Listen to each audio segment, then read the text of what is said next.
I ended up in a foster home where there didn't seem to be any love, and somehow it was connected with violence against me. Even my grandma could do it harder, sleep. Maybe it's there. That's not fair, exactly.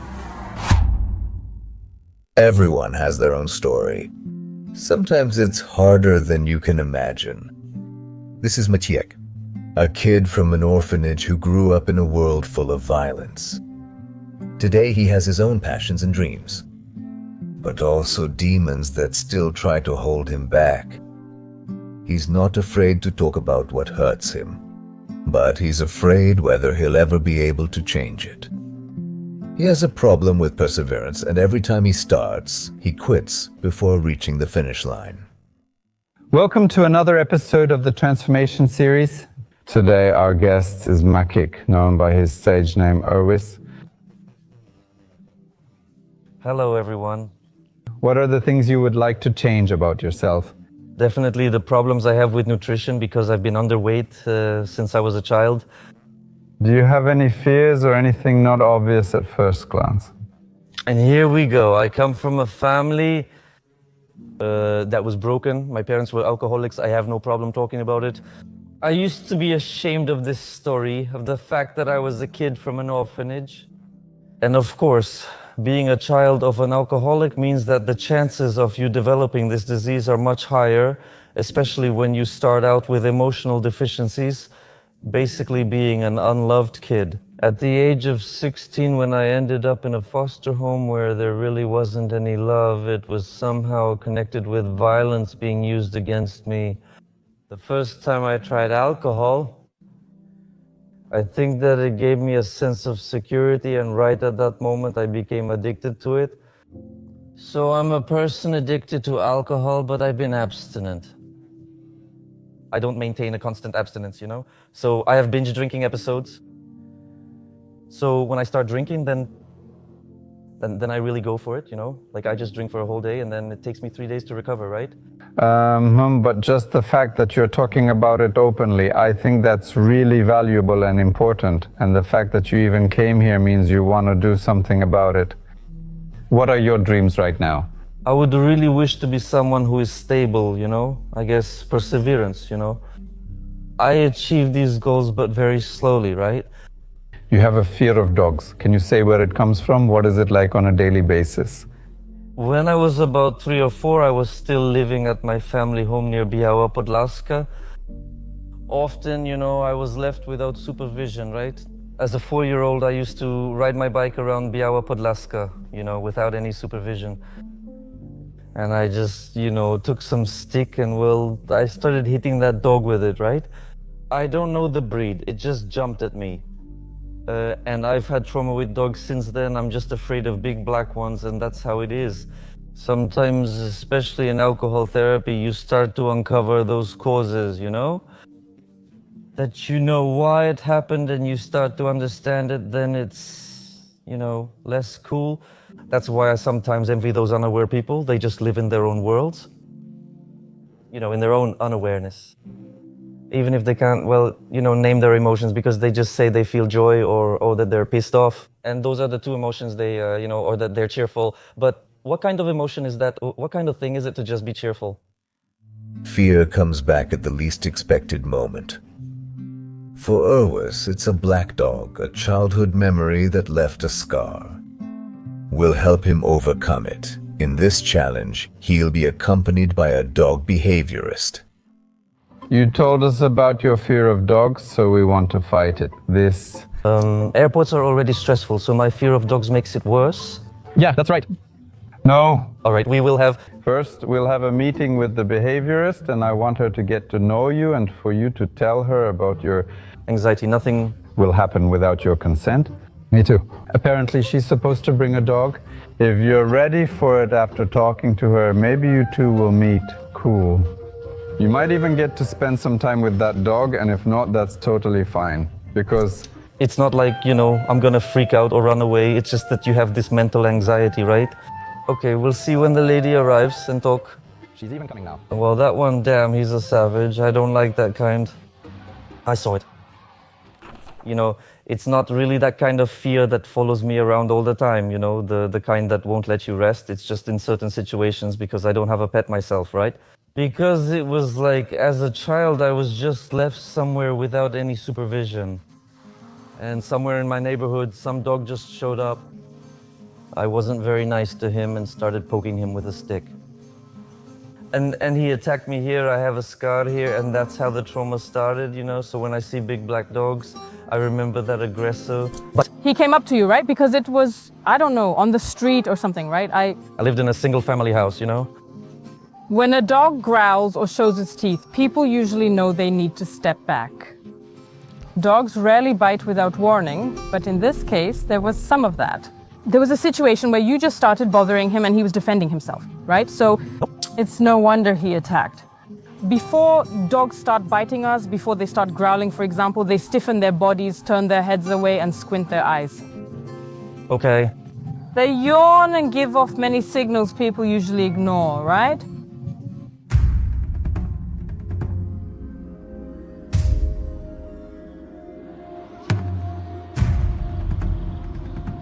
Today I have Melodia with me. I didn't know what kind of dogs you're afraid of, right?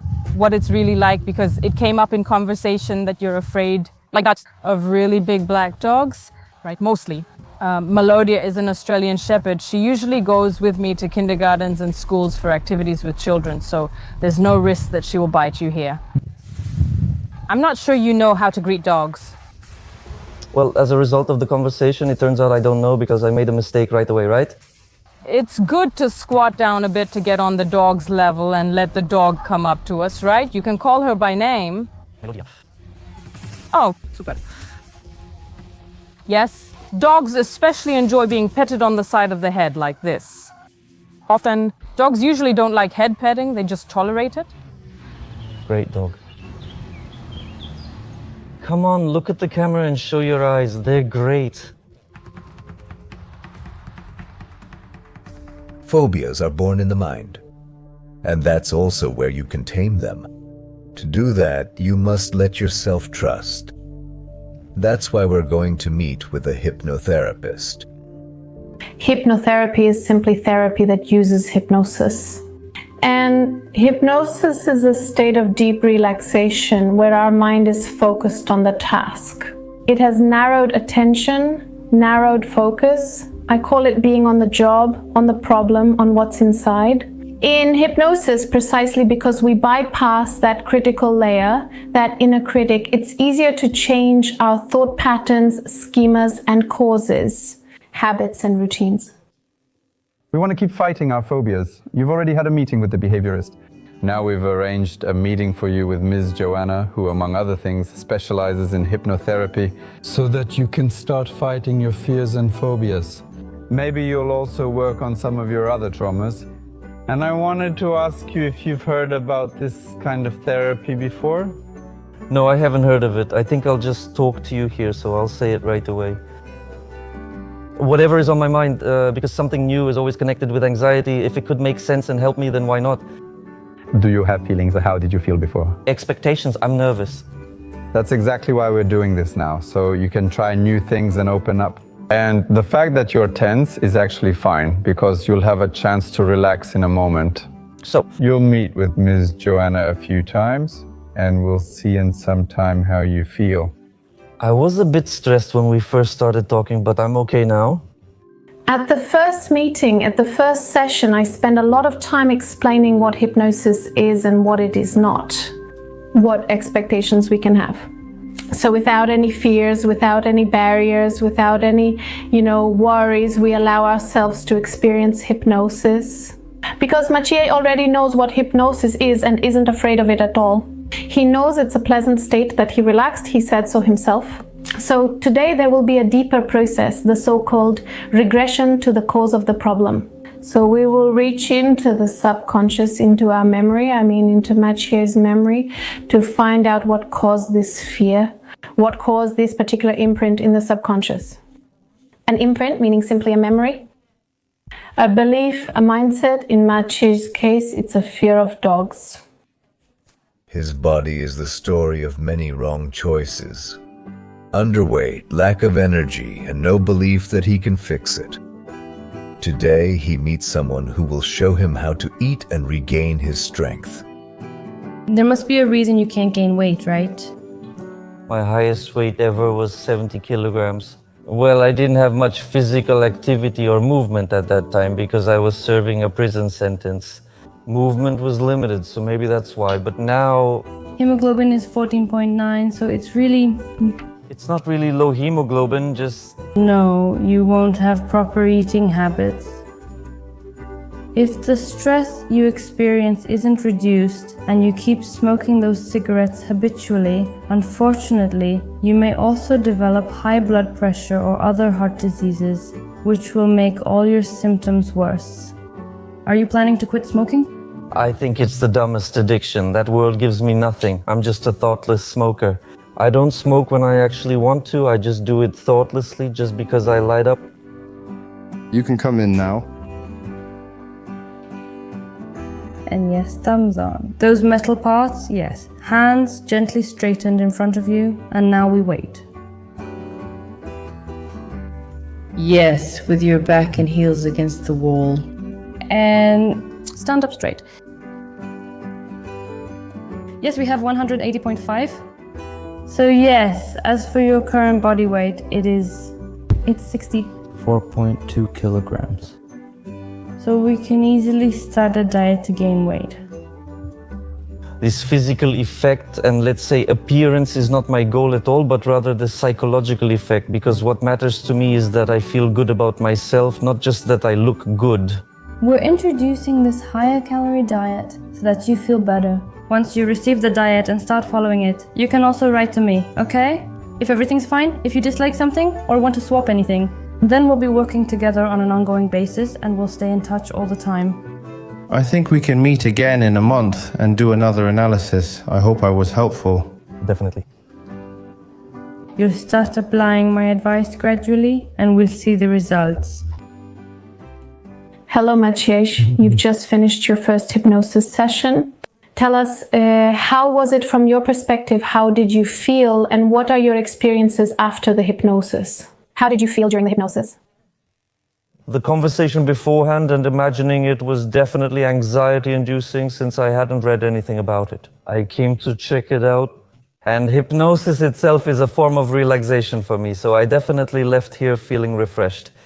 And the topic we were dealing with definitely allows for the fact that if a person doesn't have conscious tools to cope with some kind of fear, it definitely gave me some hints on how I can organize it in my mind to try to overcome it.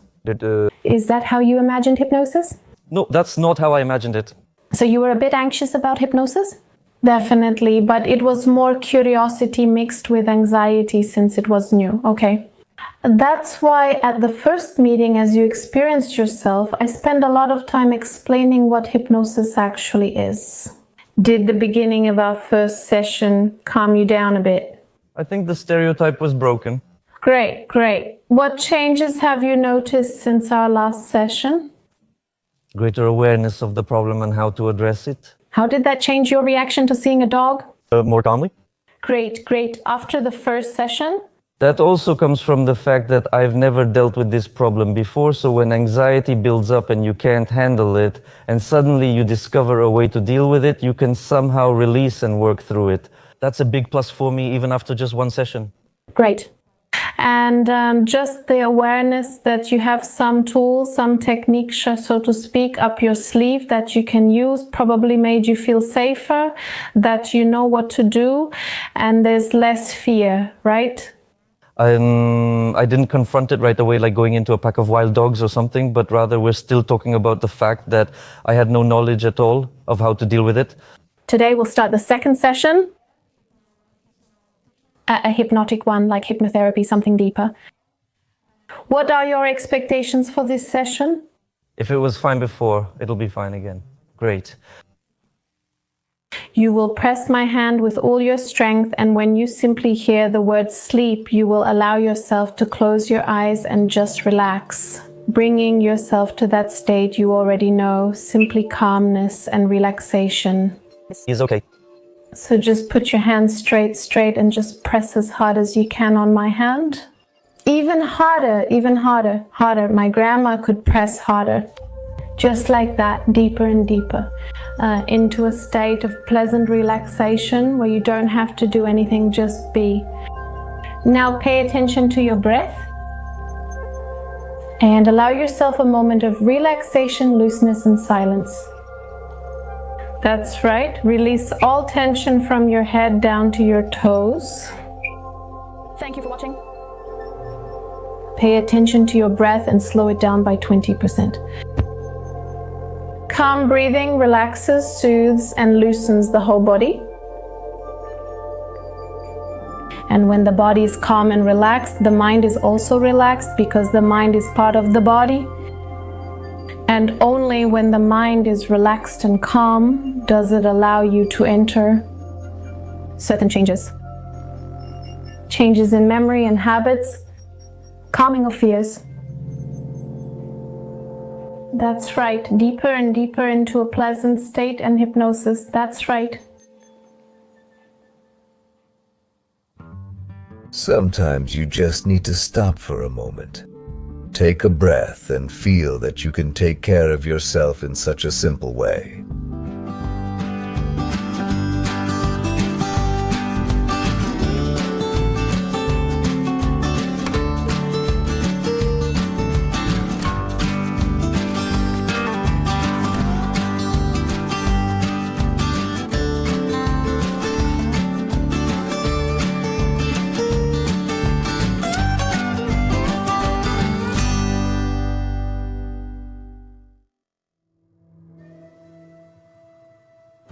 The time has come to confront your fears. Because it's not about stopping being afraid. It's about not letting fear control your life.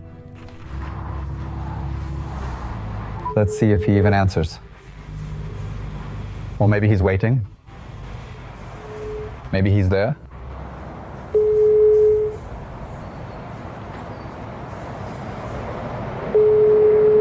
No contact with him. He doesn't respond. Just yesterday he was asking if... Are we recording? He confirms yes, we're recording. It's 9 o'clock with no contact. We either continue or end it.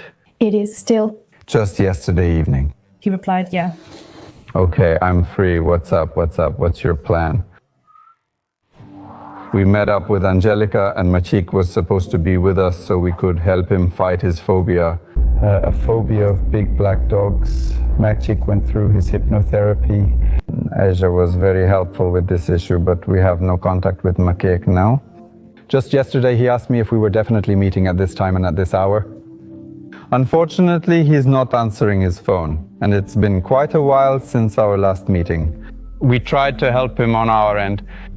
That's all we could do. We can give everything from ourselves, but if the other person doesn't want that help, doesn't put in any effort themselves, then there's nothing more we can do. Because we can't do the work for the other person. And it seems that this transformation isn't finished at this point. It's not completely successful. We had a lot of other cool plans. Unfortunately, it didn't work out. We got a nice dog who is very gentle, even though maybe he looks intimidating, but it's all especially for Maciek. And unfortunately, he doesn't come and doesn't want to work on himself. Participant stories are often challenging, as with Maciek. And I understand that people like that can have a lot of trouble overcoming their fears, but that's why we're here. We want to give him as much support as possible and provide the best we can so that his life simply looks better. That's all for this episode. See you in the next episodes of Przemiany. I hope that next time it will be more positive. See you. Everyone has their fears, but what you do with them is your story. See you in the next episode of Przemian.